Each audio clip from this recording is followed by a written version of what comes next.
And good morning, and welcome to this edition of EMS Now Up Close. I am Eric Miskell with EMS Now, and my pleasure today to speak with Chris Nash. Chris is the Senior Product Manager for PCB Assembly Materials with Indium Corporation. So, Chris, welcome.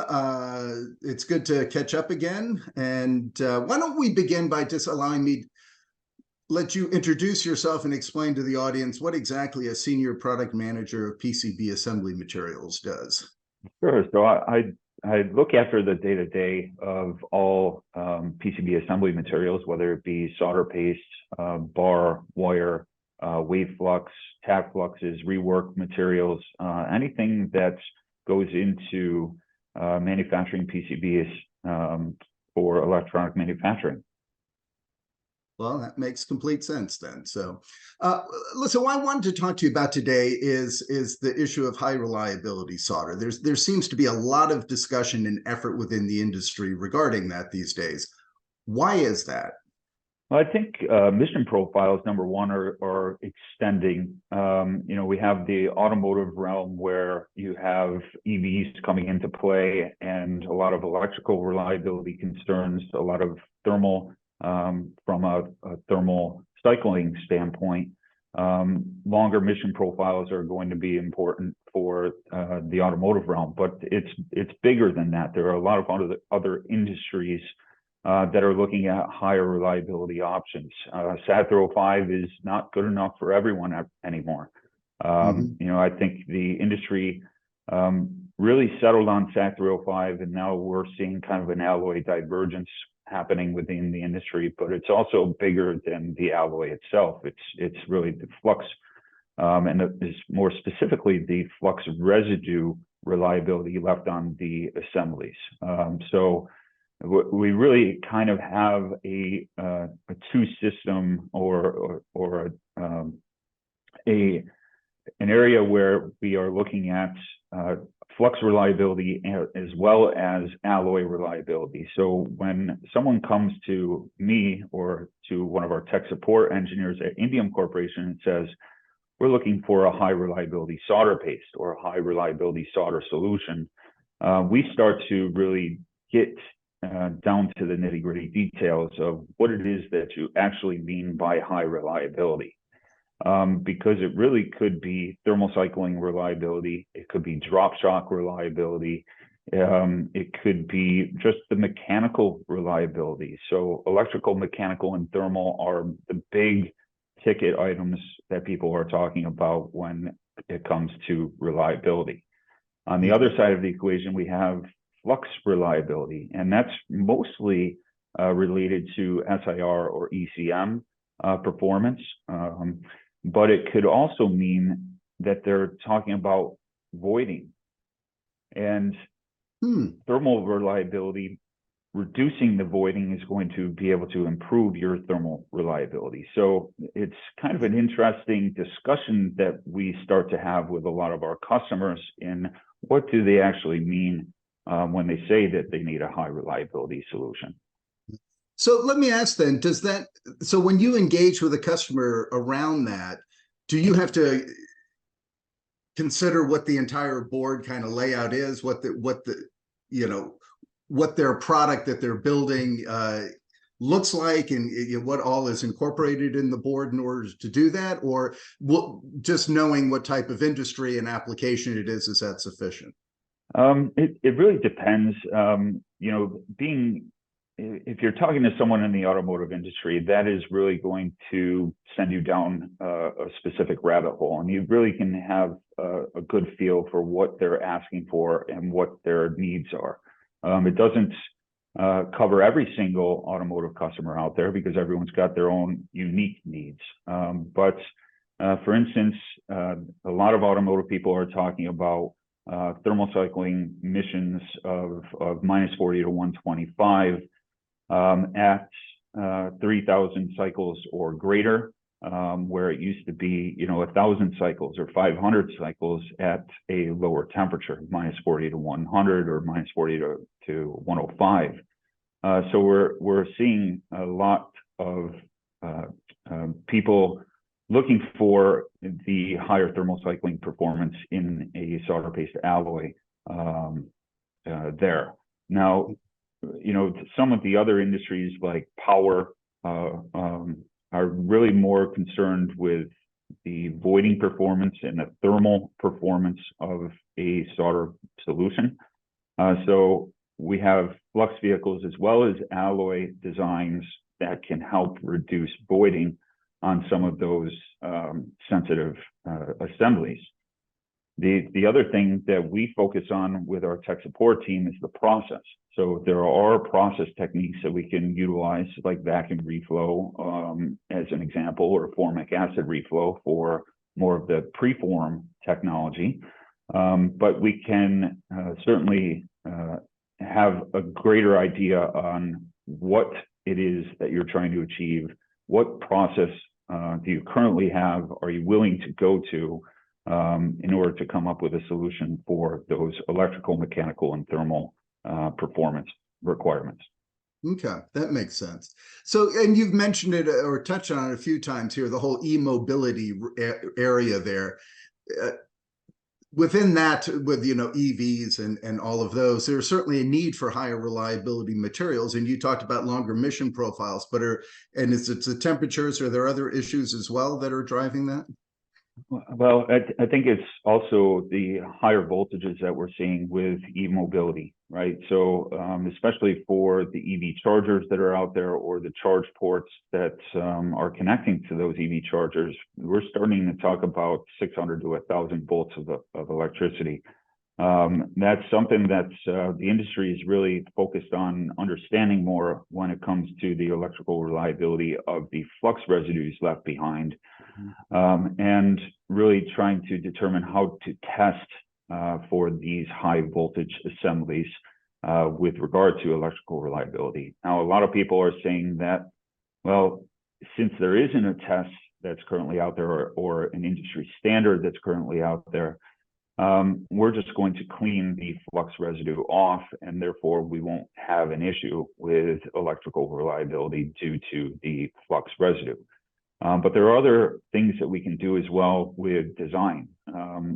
If we can really extend the distance between pads, which is kind of a oxymoron at this point in the industry, it will make it easier for those higher voltage assemblies. And then, it's kind of important to look at your full assembly and your full design when trying to make decisions on reliability. Let me ask too, because I know, having spoken to Brian O'Leary in the past from Indium, who focuses heavily on the EV, and he talks a lot about the infrastructure piece, the charging stations, and how those can be left out in sometimes very harsh environments, right, and really be degraded over time in the field. So is that a consideration then as well, what that ultimate environment is?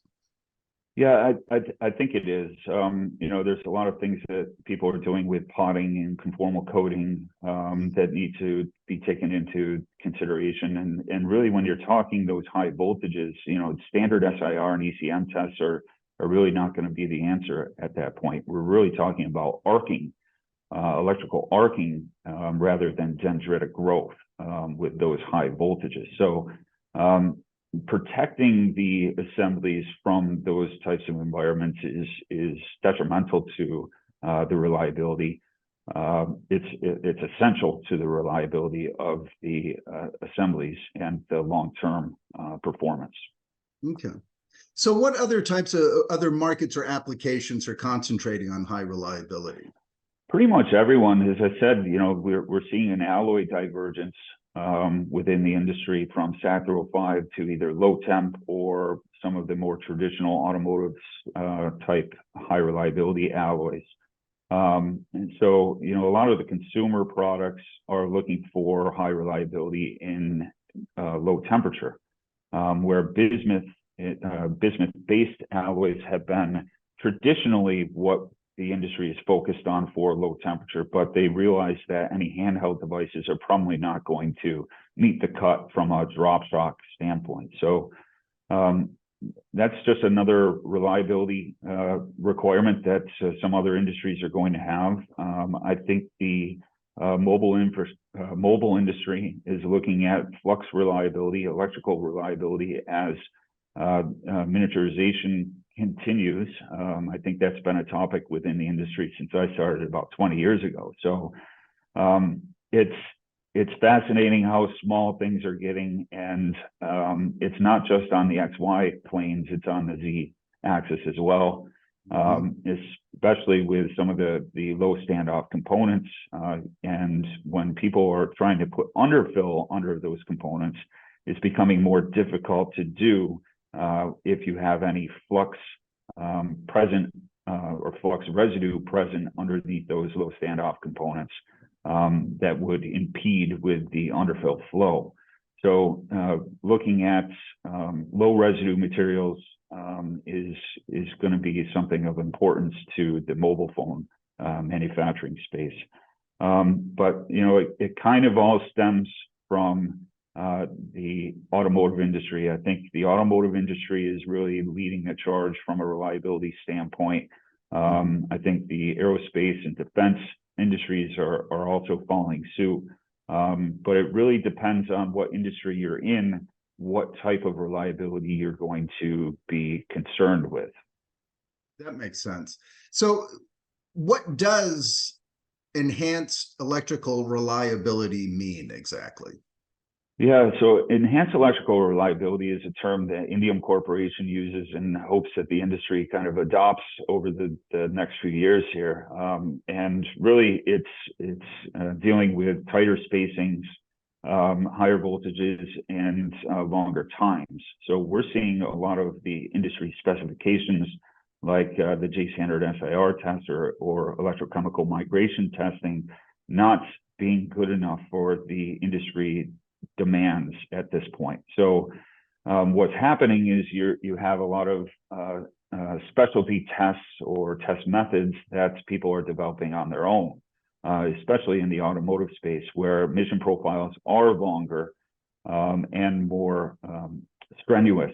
So the tighter spacings of comb patterns, I've seen SIR boards with comb spacing at 0.06 millimeter, which is super, super fine. Now, I don't think that's going to really be the main focus point down to those levels, right? But we're certainly seeing smaller spacings. We're seeing longer times. So the standard J standard SIR test methods are 168 hours. And a lot of customers are saying that's not good enough for us anymore. We need to go to 1,000 hours. And then higher voltages, 5-volt bias are standard for some of these SIR testing or J standard tests that we have. And we have customers that are looking at 50 volts for the standard bias. And then obviously going up to 600, 1,000 volts and beyond, but probably with, like I said, a different test method altogether. Okay.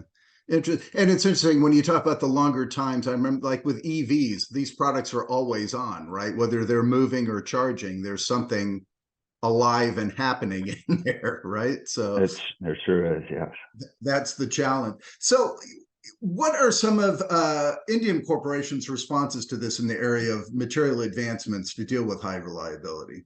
Yeah, so Indium Corporation really truly believes that material science changes the world, and we're trying to change the world one material at a time with products like Durafuse LT and Durafuse HR. From a reliability standpoint, we're having great success with these products, not only on drop shock reliability with Durafuse LT, but also thermal cycling reliability as well. Where we're offering a lower temp solution, but maintaining the reliability of the standard SAC 305 alloys that people are used to. The Durafuse HR is really a very novel approach to the high reliability alloys that would typically be used in the automotive space.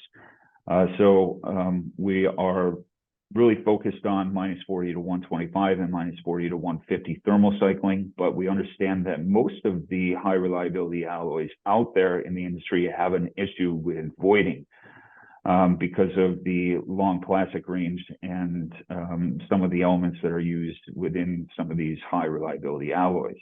Mm-hmm. So we really focused our energy on this mixed alloy solder paste solution, which promotes early onset wetting, which will eliminate any nucleation points for the voids to kind of cling to become a problem down the line after solidification of the solder joint.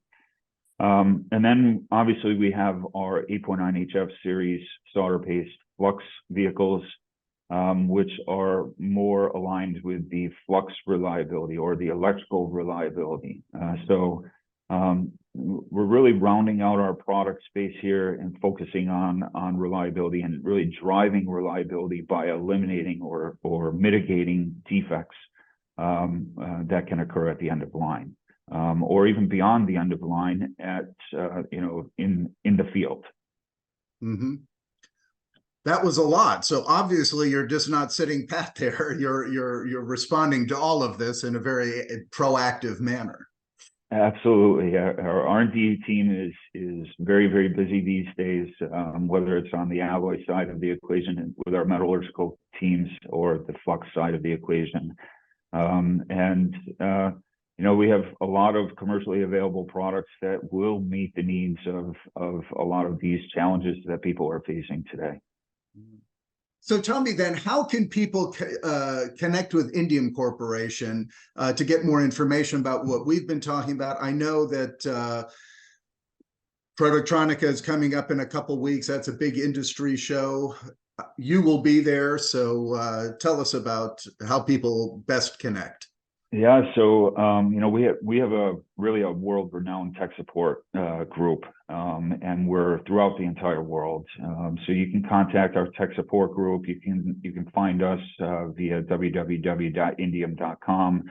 And like you said, Eric, we'll be at the Productronica show in Munich in a few weeks. And I will be there, and I look forward to speaking with anyone that has any challenges, any questions that we can help with. Excellent, excellent. Well, we will be releasing this in advance of Productronica, so people out there watching, go see Chris. Productron is always a very busy, very active show. So wear your tennis shoes, I guess, is the only advice there. Chris, this has been excellent. I think you provide a lot of good information, a great overview for people. I wish you success at Productronica and a good end to the year for you, sir. Great. Thanks a lot, Eric. Thanks for having us. Absolutely. Thank you.